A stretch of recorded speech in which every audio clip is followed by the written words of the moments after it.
Muy bien, iglesia. Nosotros hoy celebramos la vigilia. Tomen asiento, por favor. Hoy estamos celebrando vigilia. Venimos de una semana de clamor, donde tuvimos esa bellísima oportunidad de estudiar el Salmo 23. Supongo entonces que todos nosotros estamos edificados, alegres, con esperanza después de haber pasado estos 7 días estudiando el Salmo 23. Y hubo una promesa que fue el énfasis, la promesa bandera, el énfasis bandera de este clamor. Y yo los invito para que leamos nuevamente Isaías 58:11, el versículo bandera de este clamor. Jehová te pastoreará siempre, y en las sequías saciará tu alma, y dará vigor a tus huesos, saciará a tus huesos, y serás como huerto de riego y como manantial de aguas, cuyas aguas nunca faltan. Amén. Qué hermosa promesa, ¿verdad? Una promesa de verdad que nos hace sentir la seguridad de estar en los brazos de nuestro Señor. Nos pastoreará siempre, en todo momento, en la sequía, y nos dará vigor. Y seremos entonces como huerto de riego, como manantial de agua, como esa agua que nunca va a secar. Ese es el mensaje que nos dio el Señor esta semana en el clamor. Y vimos 7 énfasis, muy importantes. Quiero recordarlos rápidamente. El primer énfasis nos decía que debíamos tener agradecimiento al Señor por ser nuestro pastor, porque nada nos faltará, ¿verdad? Ese era nuestro primer énfasis, esa seguridad que nosotros tenemos de nuestro pastor. El segundo decía que debíamos también tener agradecimiento porque en él hallamos reposo, descanso, porque nada tendríamos que estar angustiados o afanados si el Señor está con nosotros, ¿verdad? Si ya nos ha dicho esta promesa de que seremos como agua que no se secará.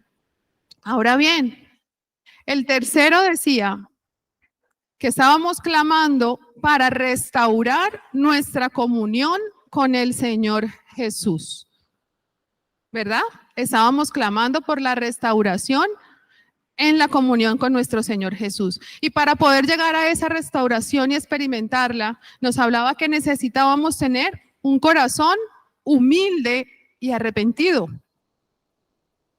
Necesitábamos tener un corazón humilde y arrepentido, un corazón dispuesto a seguir a Jesús. De esta manera, entonces, yo podría como creyente alcanzar la restauración de mi comunión con el Señor Jesús. Ahora bien, el cuarto nos hablaba del agradecimiento por la bendición que trae a mi vida su presencia. Y estamos reconociendo que cuando yo estoy en la presencia del Señor, estoy bendecida. Somos bendecidos. Y para eso entonces tendríamos que disponernos para ser guiados por Él. Y también en el énfasis se hablaba de que también éramos disciplinados por el Señor, pero reconociendo esta disciplina como una bendición en el amor del Señor y no como un castigo. ¿Verdad? El quinto nos decía agradecer la unción recibida por su Espíritu a través de su Espíritu Santo, quien nos guía a toda verdad y nos enseña a ser testimonio y a servirle al Señor. Lo que nos decía en este énfasis entonces es que queremos reflejar con nuestra manera de vivir a Jesús, reflejar a Jesús en todo momento. El sexto énfasis hablaba del agradecimiento por su gracia inmerecida. la gracia del Señor que no merecemos, pero que tenemos el privilegio de tenerla. Y el Señor nos otorga ese privilegio de llamarnos sus hijos, y por su gracia y su favor inmerecido podemos entrar a su altar, sentarnos en su mesa y vivir su presencia. El séptimo y último nos hablaba de estar agradecidos porque vivimos su reino aquí en la tierra, porque nos provee de todo lo espiritual y lo material para que seamos piedras vivas para edificar su iglesia. ¿Y qué tan importante es este último énfasis de nuestro clamor? De estar agradecidos por vivir en su reino. Porque probablemente muchos de nosotros como creyentes creemos que vamos a vivir su reino cuando alcancemos la vida eterna, cuando morimos y nos reunimos con el Padre. Pero todos sabemos que mientras hemos recibido a Cristo y hemos sido sellados por su sangre preciosa, somos ciudadanos del reino del Señor. Y estamos protegidos y cuidados y estamos viviendo bajo su presencia. Así que este énfasis muy detallado nos recuerda lo que ha significado ese Salmo 23. Bien. Se ha profundizado de todas las maravillas y todas las bondades que hemos experimentado a través del Señor, a través de este salmo. Muy bien, entonces yo quisiera complementar en esta tarde este maravilloso Salmo 23 y todas estas bondades y bendiciones que hemos recibido del Señor, invitándolos a leer Juan 10, del 7 al 11. Esta porción de la palabra es un complemento de este Salmo 23. Muy bien, ¿lo tenemos?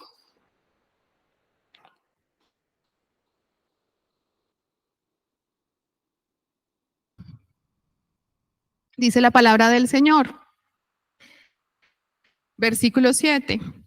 Volvió pues Jesús a decirles, de cierto os digo, yo soy la puerta de las ovejas. Todos los que antes de mí vinieron, ladrones son y salteadores, pero no los oyeron las ovejas. Yo soy la puerta, el que por mí entrare será salvo, y entrará y saldrá y hallará pastos. El ladrón no viene sino para hurtar, matar y destruir. Yo he venido para que tengan vida y la tengan en abundancia. Yo soy el buen pastor. El buen pastor su vida da por las ovejas. Bendita sea la palabra del Señor.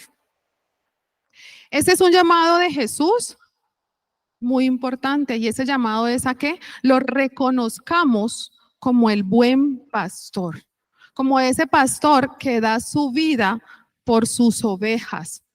Y también nos está refiriendo a ese sacrificio que hizo Jesús en la cruz, entregándose a sí mismo para que nosotros seamos salvos, ¿cierto?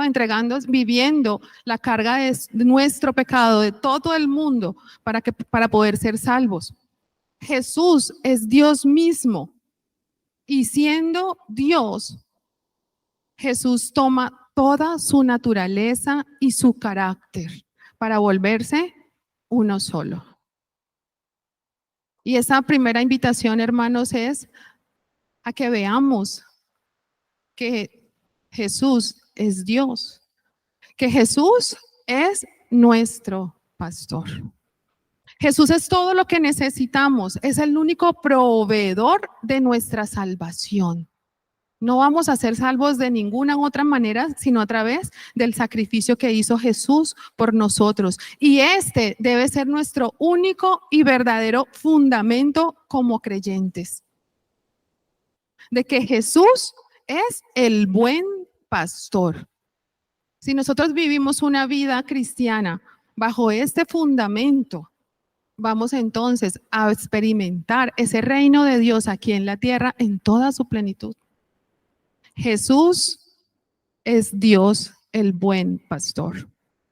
Y así es como he titulado el mensaje de hoy, reconociendo a Jesús como el buen pastor. Ahora bien, ahí mismo en el Salmo, en Juan 10, los invito por favor a leer los primeros 4 versículos, del 1 al 4. Y este es la parábola del redil. Vamos a leerla hasta el 4 nomás. Muy bien. Dice la palabra: de cierto os digo, el que no entra por la puerta en el redil de las ovejas, sino que sube por otra parte, ese es ladrón y salteador. Mas el que entra por la puerta, el pastor de las ovejas es. A este abre el portero y las ovejas oyen su voz. Y a sus ovejas llama por su nombre y las saca. Y cuando ha sacado fuera todas las propias, va delante de ellas y las ovejas le siguen porque conocen su voz. Qué interesante, ¿verdad? Dice que nuestro pastor, el Señor Jesús, nos llama por nuestro propio nombre. ¿Eso qué significa? Que nos conoce. Que nos conoce perfectamente. Y si nos conoce perfectamente, si no estamos, se va a dar cuenta. Va a sentir nuestra ausencia. Porque Jesús nos conoce por su nombre y nos está diciendo la palabra que nos llama.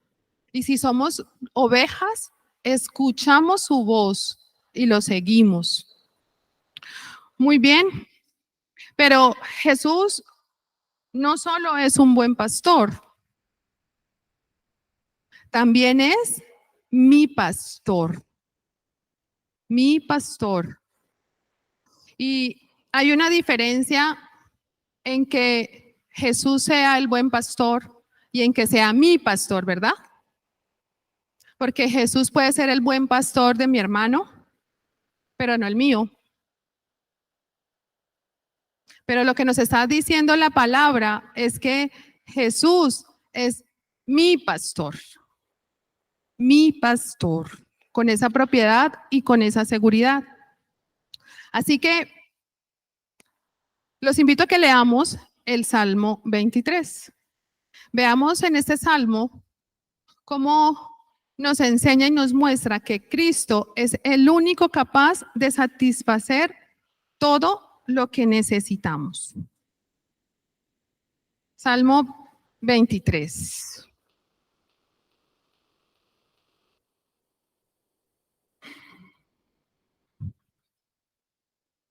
Dice la palabra del Señor: Jehová es mi pastor, nada me faltará.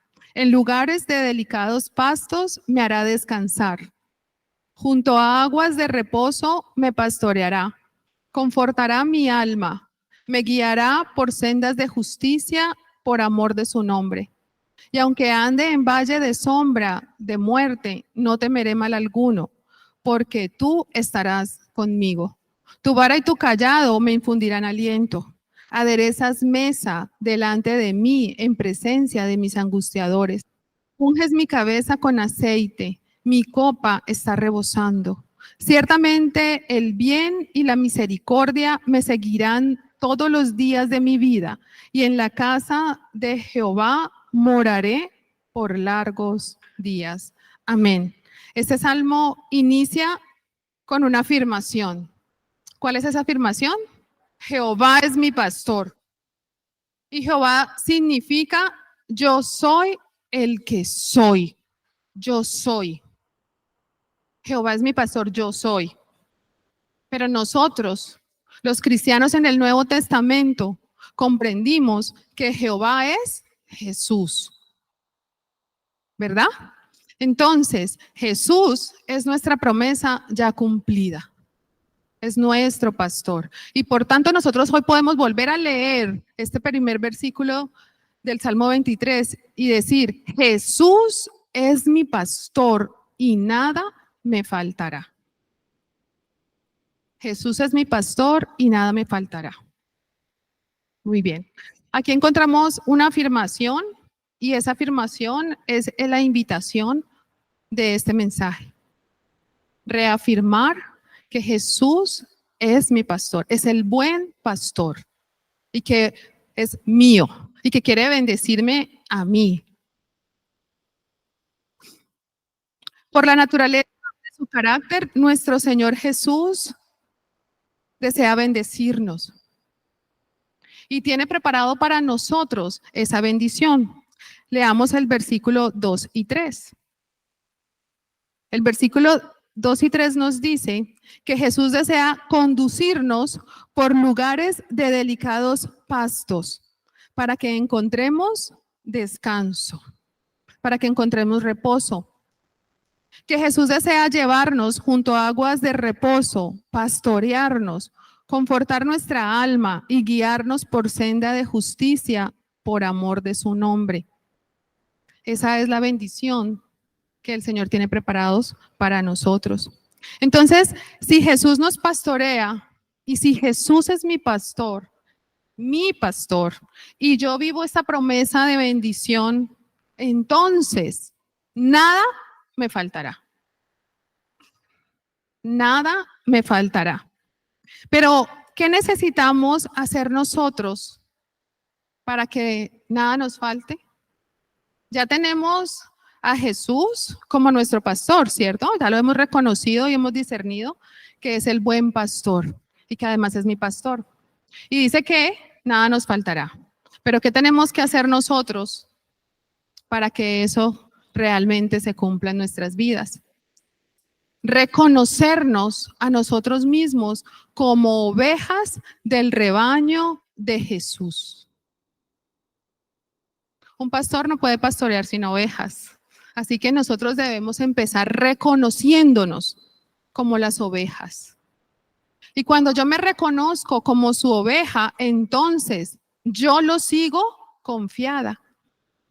Y lo sigo confiada a ese lugar de delicados pastos en el que Él me quiere llevar, a esas aguas de reposo y a esas sendas de justicia.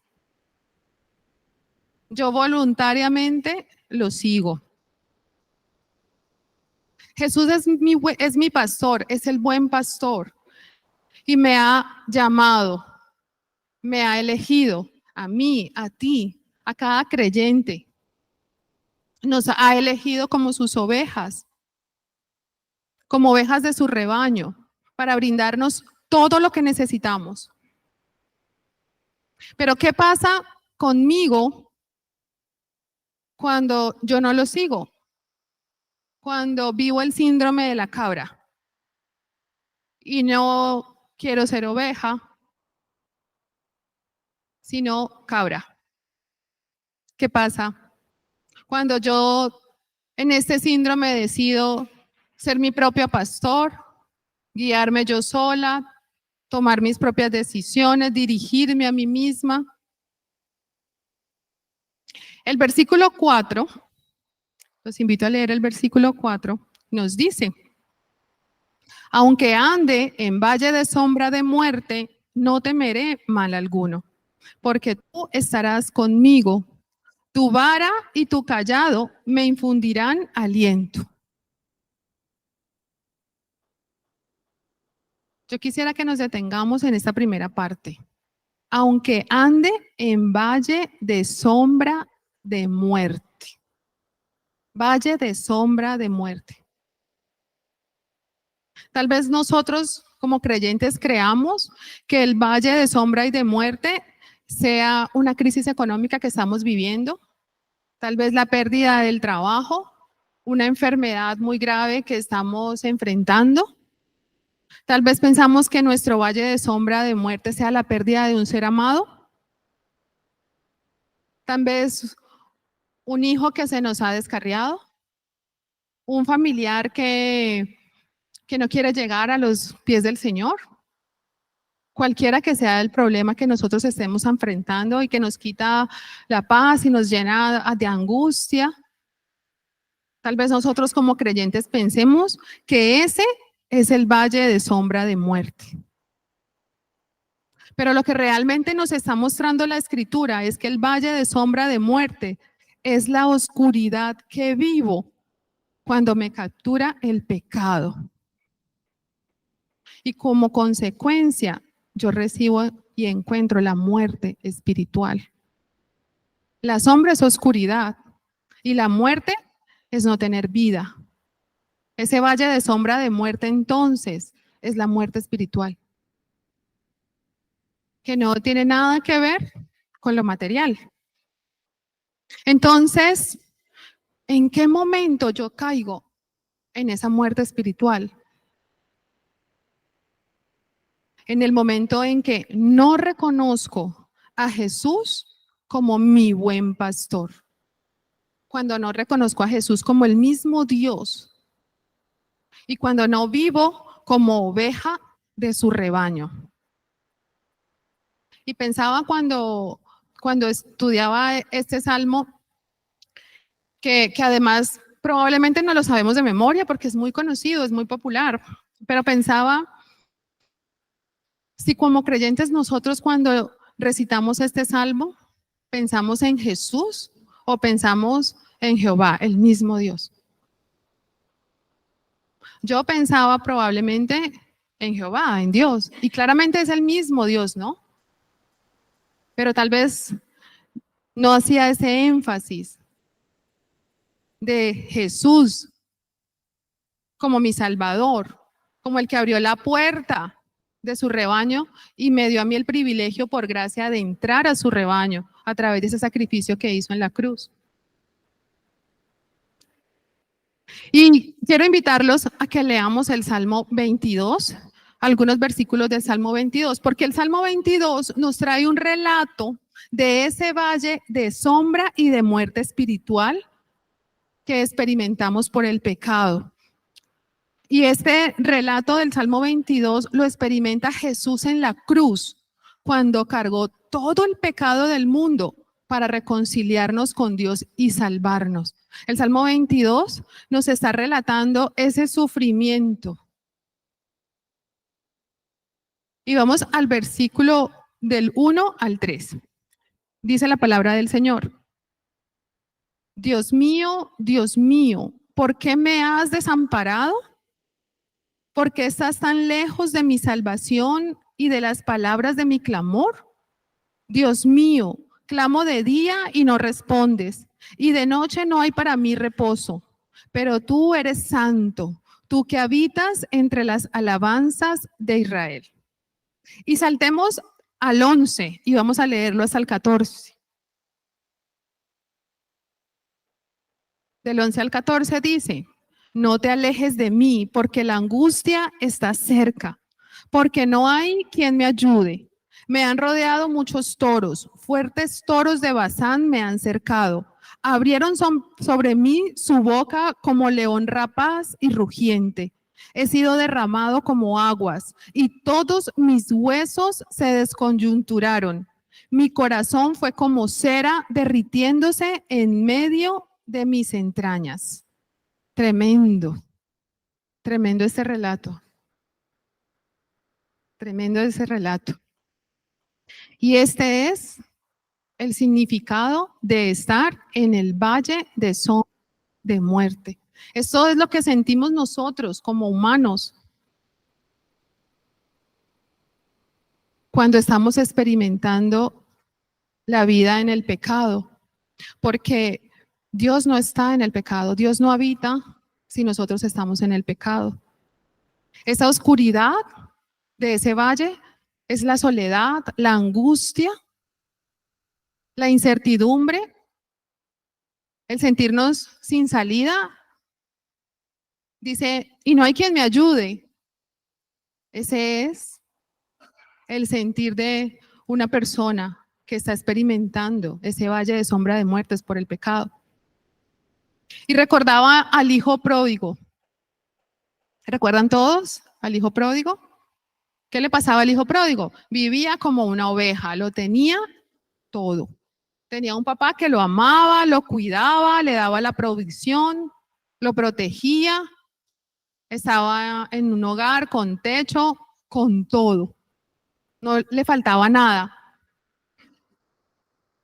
Pero tal vez también le dio el síndrome de la cabra. Y un día simplemente dijo, me voy, entrégueme mi dinero y yo me voy. Se puso necio, se puso rebelde, desconoció a su padre y decidió marcharse.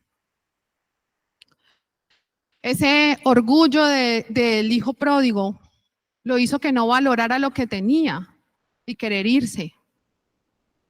Pero la historia ya la conocemos. ¿Qué fue lo que le pasó a ese hijo pródigo? Le fue súper mal. Todos recordamos lo mal que le fue. Incluso comía las sobras de los cerdos. Y cuando estaba en esa situación, entonces se arrepintió y quiso regresar. Creo que se le quitó el síndrome de la cabra y quiso volver a ser oveja, ¿verdad? Pero ¿por qué el hijo pródigo vivió eso? ¿Por qué cayó en esa situación de valle de sombra y de muerte? Y ese valle de sombra de muerte del hijo pródigo en este caso no era el haber comido las sobras de los cerdos. Realmente él entró al valle de sombra de muerte cuando se llenó su corazón de avaricia, cuando se llenó su corazón de egoísmo, de arrogancia, de rebeldía, de necedad. Y esto lo llevó a enfrentar a su padre, a ser ingrato, desagradecido, cuando su corazón se dañó de todo lo malo. En ese momento es que el hijo pródigo experimenta el valle de sombra de muerte, la muerte espiritual. Ahora, lo que el hijo pródigo vivió, que nos cuenta la palabra, todas las penurias, que después de tenerlo todo, de vivir muy bien con todas las comodidades y con todos los lujos, fue la consecuencia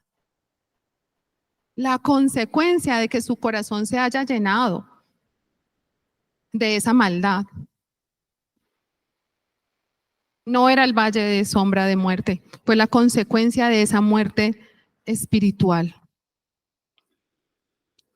Así que, hermanos, quiero dejarlos en esta primera parte con este mensaje de reconocer a Jesús como nuestro buen pastor. Y cómo es que nosotros podemos caer en las garras del enemigo y tal vez sin darnos cuenta estar en el valle de sombra de muerte. Hoy los invito a que reflexionemos sobre este significado del valle de sombra de muerte.